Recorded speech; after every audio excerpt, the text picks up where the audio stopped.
EPFO नियम हेब बड़ परिवर्तन सरकार एतिकी बढ़ाइबे मिनिमम पेंशन जदि आपण भी जड़े ईपीएफओ धारक अर्थात आपणकर ईपीएफओ रही तेज जाणी रखु एवं आसूसी आउ एक बड़ घोषणा एवं आपण को अधिक मिलवाक जाऊँगी पेंशन जानिबा संपूर्ण अपडेट ता पूर्व वीडियो को लाइक करूँ सब्सक्राइब करनथिले सब्सक्राइब कर पाखर थिबा घंटी चिन्ह को दबाई दिंतु।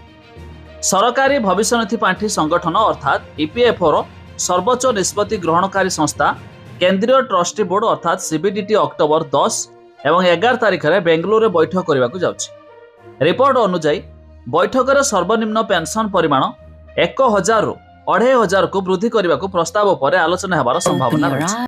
तेबे ईपीएफओ अधीन सरकारी पेंशन योजना अर्थात ईपीएस 95 अधीन सर्वनिम्न पेंशन वर्तमान मासिक 1000 टंका अटे। तेबे यह परिमाण 2014 में स्थिर करा जायथिला एवं सेबेठारु अपरिवर्तित रही।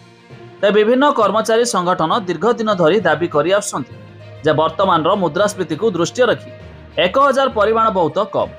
तेबे कर्मचारी पेंशन योजना अर्थात ईपीएस अधीन पेंशन परिमाण को 7500 को वृद्धि करने पर ट्रेड यूनियन एवं विभिन्न पेंशन भोगी संघ दीर्घ दिन धरी दाबी करि आसुछन्ति।